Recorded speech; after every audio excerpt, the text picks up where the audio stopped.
Hi everyone, मैं हूँ counselling psychologist Aradhana Mishra. अब तक हमने बात की है हेल्दी डिटैचमेंट के बारे में कि कैसे ओवर अटैचमेंट स्ट्रेसफुल और मेंटली ड्रेनिंग हो सकता है और उसका सॉल्यूशन हेल्दी डिटैचमेंट होता है।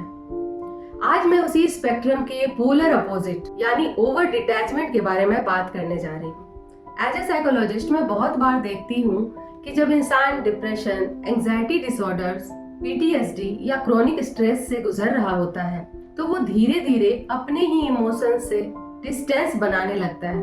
ओवर डिटैचमेंट में व्यक्ति इमोशनली और मेंटली इतना डिटैच्ड हो जाता है कि उसे लगने लगता है इमोशंस मैटर ही नहीं करते, लोग मैटर ही नहीं करते, जिंदगी बस कट रही है।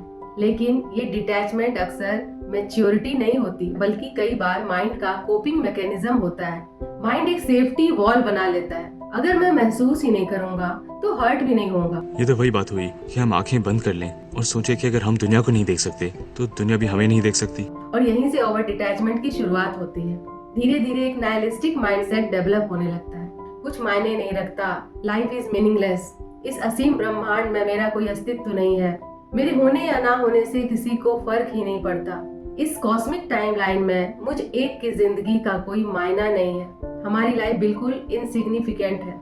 अंदर ही अंदर उन्हें ये भी लगने लगता है कि वो बहुत स्मार्ट, डीप थिंकर या फिलोसोफर बन गए हैं। लेकिन अक्सर ये पेन को हैंडल करने का तरीका होता है। उन्हें लगने लगता है कि वे ग्रैंड स्कीम देख पा रहे हैं और इंटेलेक्चुअली सबसे ऊपर है। इसी वजह से वो अपनी बातें किसी से शेयर नहीं करते, ये कहते हुए कि लोग मेरी इंटेलेक्चुअल बातें समझ नहीं पाएंगे। पर सच्चाई ये है, ये माइंड का इमोशनल डिटैचमेंट को जस्टिफाई करने का तरीका है, ना कि कोई एक्चुअल एनलाइटनमेंट।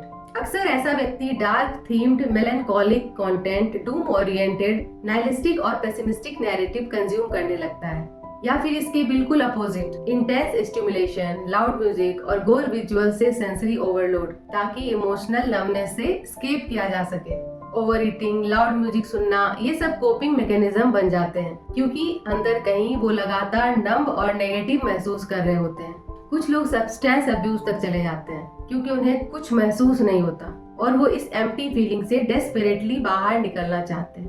धीरे धीरे माइंड एक फिल्टर बना लेता है, जहाँ भी वो देखते हैं उन्हें सिर्फ नेगेटिविटी, बैड न्यूज और केओस ही दिखाई देता है, solidifying their confirmation bias. News, social media, conversations, mind हर जगह से प्रूफ ढूंढता है कि this world is doomed, this society is not worth living in, this life is pointless. और इसी थॉट लूप में फंसकर इंसान असल जिंदगी से, लोगों से और खुद से भी डिस्कनेक्ट होता चला जाता है। यही है ओवर डिटैचमेंट, जहाँ डिटैचमेंट हीलिंग नहीं रहता बल्कि डिस्कनेक्ट बन जाता है।